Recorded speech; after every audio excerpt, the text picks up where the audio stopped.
My name is Daniel. I am 35 years old. I live in a small house with my son, Liam. Liam is 15 years old. He is my only child. I love him a lot, but things are not good right now. Liam has changed. Before, he was kind and happy. He liked school. He played football with his friends and helped me in the garden on weekends. But now he is different. He does not listen to me. He stays out late at night. He skips school. He argues with me all the time. I feel like I do not know him anymore. One evening, I was sitting in the kitchen, looking at the clock. It was 9:30 p.m., and Liam was not home. I called his phone.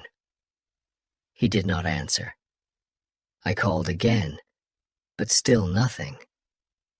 I started to feel very worried. "Where is he?" I whispered, walking around the small kitchen. At 10 p.m., the front door opened. Liam came in. He wore a hoodie that covered his face. His shoes left mud on the floor. His clothes were dirty, and he smelled like cigarettes. My heart felt heavy. "Where were you?" I asked. I tried to stay calm, but I was very upset. "Out," he said quickly. "Out where?" I asked again. "Just out, Dad. Stop asking questions," he said angrily, and went to his room. I stood in the hallway, feeling sad and confused. What am I doing wrong? Why doesn't he trust me anymore? I kept asking myself, but I had no answers. The next morning, I decided to try again.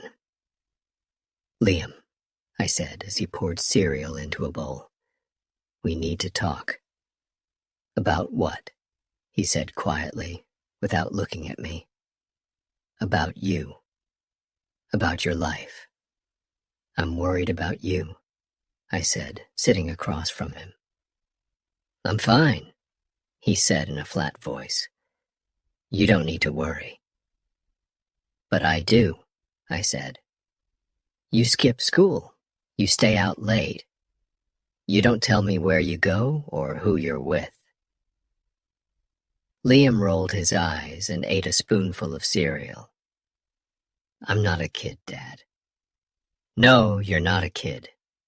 But you're still my son," I said firmly. "And I need to know that you're safe." He didn't say anything. He stood up, picked up his bag, and left the house without speaking. The door slammed, and the house felt quiet but full of tension.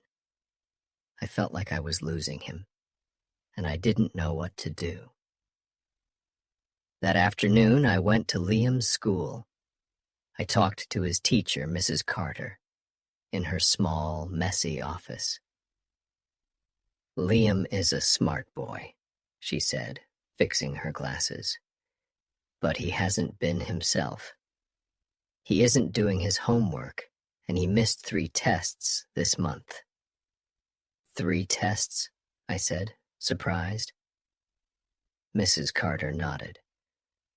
"I've also seen him with some boys after school. They don't seem like a good influence." My stomach felt tight. I thanked her and left the office. My mind was full of questions. What happened to my son? How did it get this bad? That night, I waited for Liam to come home. The clock showed 8, then 9. At 9:30, the door finally opened. Liam walked in. He looked tired, and his hair was messy. "Liam," I said firmly, "we need to talk."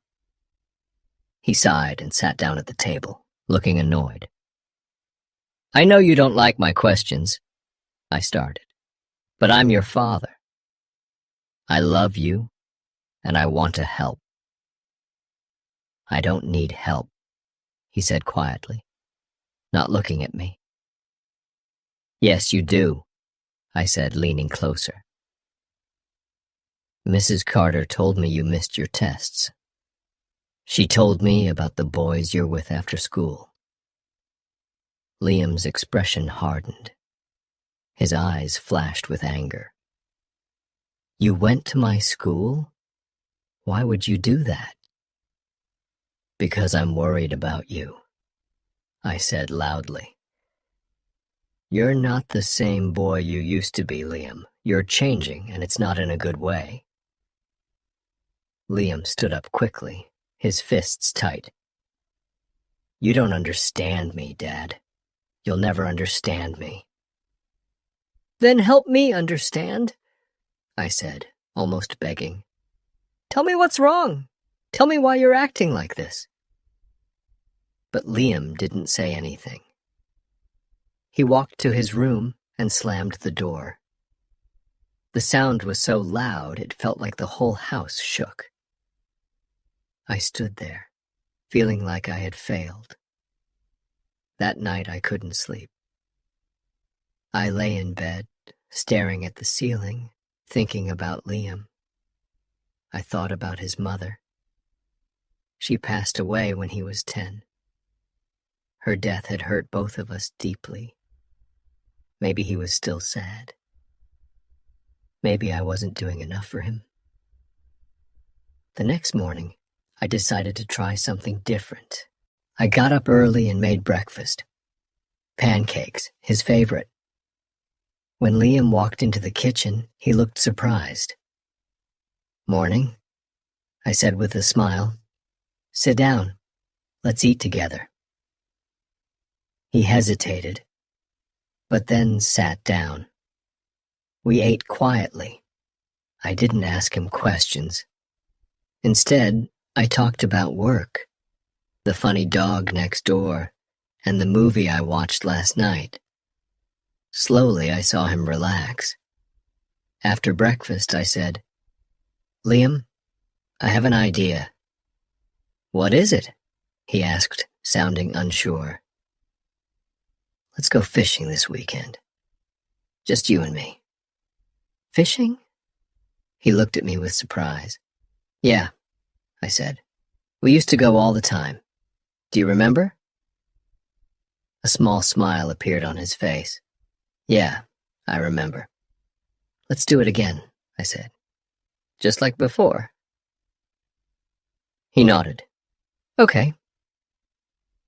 That Saturday we drove to the lake. The sun was bright and the water sparkled. When we threw our fishing lines into the calm water, everything felt quiet and peaceful.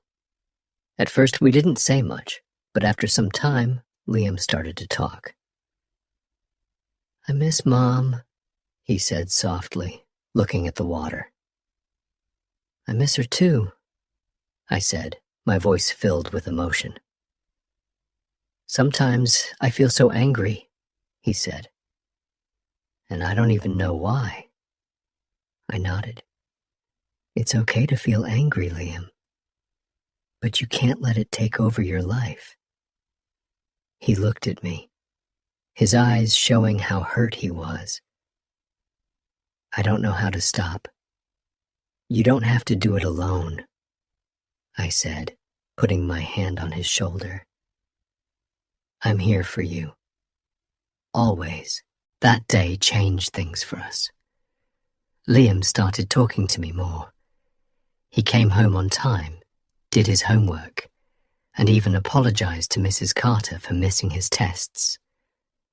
It wasn't a quick fix. There were still hard days, moments when things felt difficult. But little by little, we fixed the connection we almost lost. I learned that being a father doesn't mean having all the answers. It means being there, even when it feels like you're not doing enough. Liam learned that he didn't have to face his problems alone. Now, when I look at Liam, I see the boy I thought I'd lost. He's not perfect.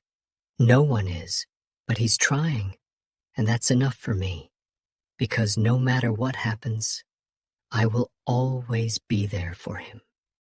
Please hit the like button and subscribe to my channel.